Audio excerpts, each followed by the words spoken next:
Wisconsin is now 4-0 after knocking off Northwestern on Saturday. The Badgers go to Nebraska, a primetime game here on BTN. And joining us to talk a little bit about his team and preview that game is Wisconsin head coach Paul Chryst, who is in our studio in Madison.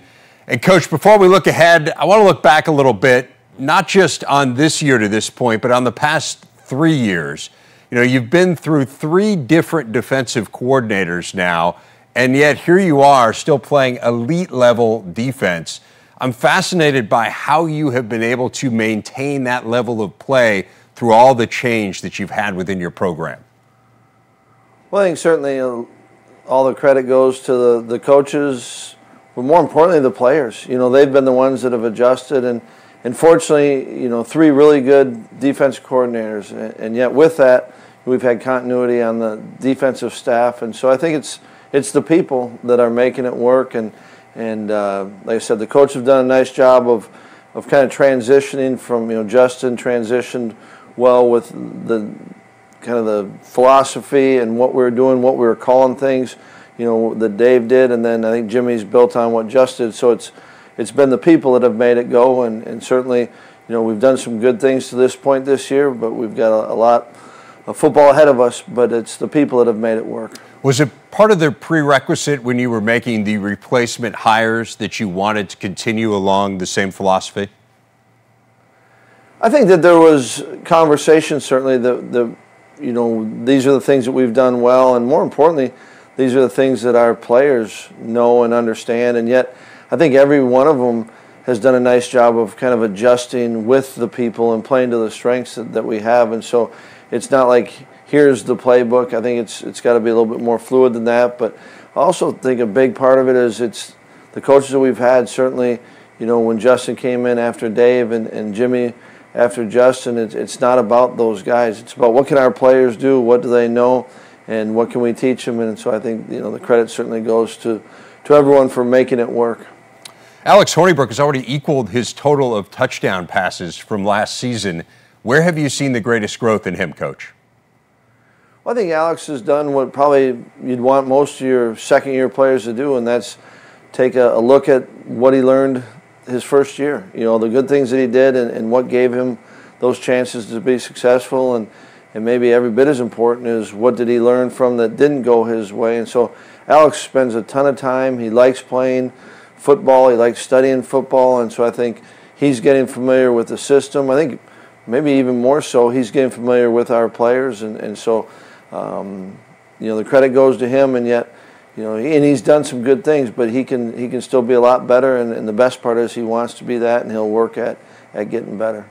Helps when you have really good players around you, and I think back to when we were there in the preseason and we saw Jonathan Taylor go nuts in your scrimmage. That was the one where he had the 70-yard run against the first-team defense on the first play and then took a screen pass and went the distance as well. So I will say we're not all that surprised necessarily at how good he has been.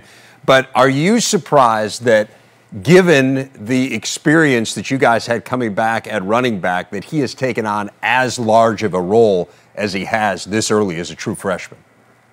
You know, as you were saying, Dave, you saw it, and we saw it certainly in camp, the talent and his ability. And I think what's been most impressive to me is that he's been able to put himself in those situations. You know, a lot of freshmen, when they come to camp, at some point it gets a little bit too big for them, and that didn't happen at all with Jonathan. In fact, you know, I think we've got a couple of freshmen that are playing, and they just kind of seemed like they were continuing to grow, and the moment wasn't too big for him. And so, you know, he certainly has talent, and he's done some good things in our first 4 games, and yet, like any young player, has to continue to work to get better. Coach, you guys are very open with your injury reports. You issued one yesterday which listed Troy Fumagalli as questionable heading into this game against Nebraska. What can you tell us about his status and kind of where he is in his recovery? You know, it was better yesterday than it was last Monday, and today, you know, we were able to practice, and he was able to do some things in practice. So part of it, I think, is how does he come back from the work that he did today, and truly is day to day. He's been doing some things on the practice field, you know, thinks it's getting better for him, but we'll find out each day probably a little bit more where he's going to be for this week, certainly. Turning to Nebraska specifically, you and Mike Riley are very good friends, as has been well documented. You work together in the NFL. What are the emotions that you go through as you prepare to play against him? Well, fortunately, it's Mike and I. We aren't playing each other. You know, I think we both feel real fortunate to be coaching the teams that we do, and it's all about, you know, doing our job. And I think job as a coach is to help your players play the game, and therefore, you know, the focus goes on to the players. And heck, I learned that from Mike. You know, so I know that it's not, the story isn't me against him, and I don't feel that when I'm preparing and getting. You just want your players to be as prepared as possible so they can go out and get to play in a game against a heck of a team. You know, a game on the road. You want your players to be able to maximize the opportunity. We certainly know it's going to be a challenge, but there's an opportunity each week, and I think that's our job. And so the focus certainly isn't, and I don't feel that it is about me, Mike, anything like that. That being said, it is a very personal business, and he's come under some criticism this year. How tough has that been for you to watch that from afar? Well, certainly you don't want anybody to go through it, you know, and definitely not a friend. And yet, I know, you know, haven't talking a lot to him about it or anything, but I know that the focus is on, you know, coaching, and he wants to have good football, and I want to be around good football. And so I don't worry about Mike as a person, you know, and I know where his focus is, and that's I'm being the best coach, and I think that's also where my focus goes. And certainly you care about, you know, all the people in your lives, but you know, I think the focus is, that's the great thing about the season. It's 1 week, and you get to focus in that game, and I know that's what he's doing, and I know that's what we're trying to do.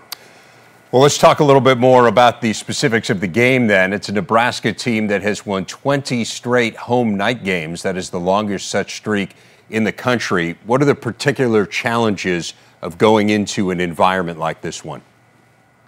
Well, I think, you know, certainly it's everyone knows about the environment, and you know, I have not been a part of a night game there, but certainly been able to play there, and it's historic. And yet I think it comes down to, you got to play good football, and you know, it's all three phases that you have.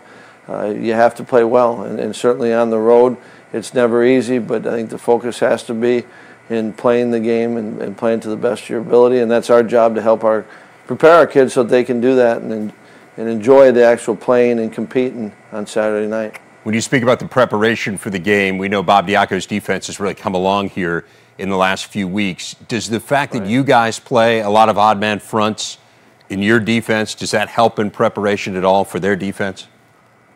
Well, I think that there's certainly some familiarity with it, you know, when you go up against it in spring ball and in fall camp, and yet each team, you know, has its own nuances to it, and there's more and more teams that are playing the odd, and so I think there's some familiarity with it. But each defense also, whether it's a 3-4, 4-3, whatever defense you're playing, they have their particulars, and it starts with the people, you know, and so you've got to be able to have your, you know, the right matchups and put your players in hopefully the best matchups, and then each one kind of plays it a little bit different. So that's where you got to take advantage of each day, you know, Monday through Friday, so that your kids feel comfortable with the plan, and then go out and get to play and try to execute it on Saturday.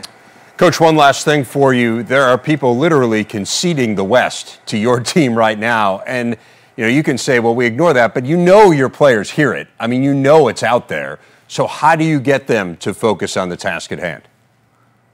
Well, I think that's the beauty of the season, is you have to focus on the task at hand, and you get that.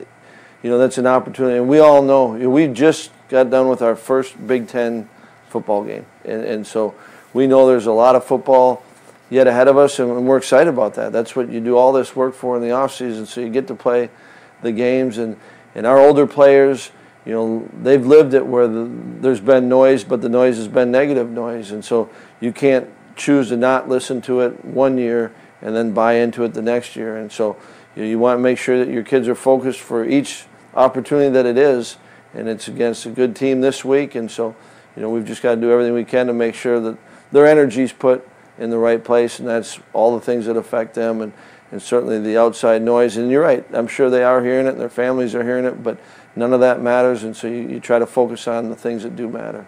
Head coach of the Badgers, Paul Chryst. Coach, thanks as always for your time. Really good to talk to you. Thanks, Dave.